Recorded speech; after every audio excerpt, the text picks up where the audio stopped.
Maine girls walked into an arena excited to compete in the state championship for pole vault. But that excitement was quickly dashed as they learned that there was a biological male participating and that their hard work didn't matter. Can you imagine trying to put your best foot forward, but knowing that the outcome was already predetermined by natural biological advantages? Arguably one of the early times that we saw her coming on to a national fight platform.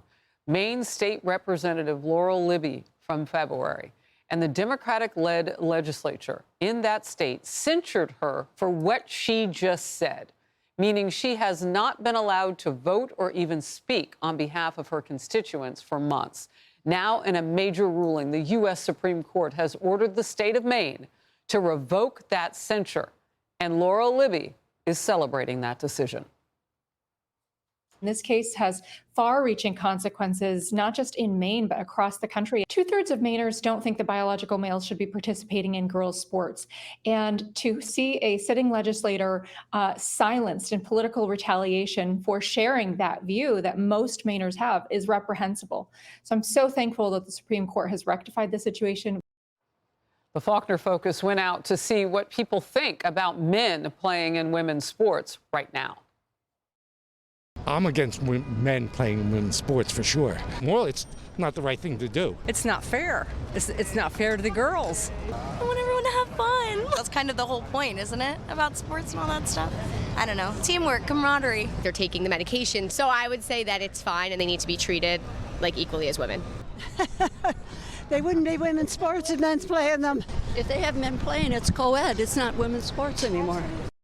Oh, look at that wisdom from those two. A recent survey shows 66% say athletes should compete only on teams that match their birth gender. Clay, look, on the streets here in New York, we had people who believed in both directions here. Fox News contributor, Outkick founder Clay Travis with me now. How do you think this breaks out, and what do you make of the victory for State Representative Libby? Well, first of all, I think she's a hero here, and I give credit to the Supreme Court. But would you have ever believed, Harris, that the Supreme Court of the United States would have to step in to allow someone in Maine to be able to speak and vote in the state legislature there over the fact that they shut her down because she said men shouldn't be able to compete in women's sports? A part of me is just in disbelief that the entire Democrat Party has decided to not only defy the vast majority of the American public, but the vast majority of their own party. Harris, this is bonkers. 2/3 of Democrats, according to the New York Times, disagree with this. And one of the people that you talk to on the street, a younger woman, probably in her 20s or 30s, I think is emblematic of what I would say the woke mind virus is when she said, well, if they identify as women, they should be able to play as women. I would love to ask that person who you interviewed, Harris, what if I identified as a 12-year-old boy and wanted to play Little League baseball? Would that be okay? What if I identified as an Asian woman? Would that be okay? I mean, this is crazy, right? Democrat Party orthodoxy is it's racist. Remember Rachel Dolezal, who was a member of the NAACP? If a white woman tries to pretend to be black, but it's heroic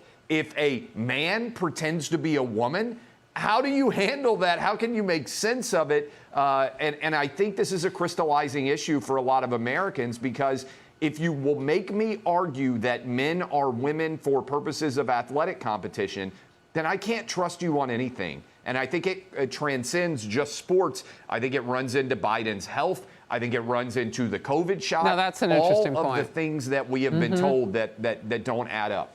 Yeah. All right. Well, the U.S. Supreme Court hopefully won't have to weigh in on everything. They have a lot of things to do. I mean, my goodness. But they weighed in this time, and we'll see if that makes a difference in other parts of the country. Let's get to this. The New York Times is out with a wild new report on Bill Belichick and his girlfriend, Jordan Hudson. The headline, Bill Belichick was always in control. Then he fell for Jordan Hudson. According to the report, 24-year-old Jordan has told at least one other person that she and the legendary football coach are engaged to be married. Some other bombshells. UNC's Hard Knocks deal with HBO fell through. when Hudson tried to negotiate partial ownership.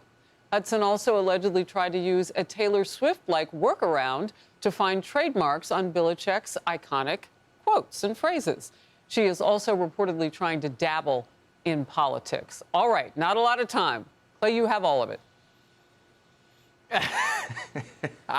Bill Belichick was the ultimate do your job, don't be distracted by anything off the field coach in the history of sports, Harris. And now he has become the largest off-field distraction right now in all of sports. It is staggering based on that. Look, if he wants to have a 24-year-old girlfriend, fine.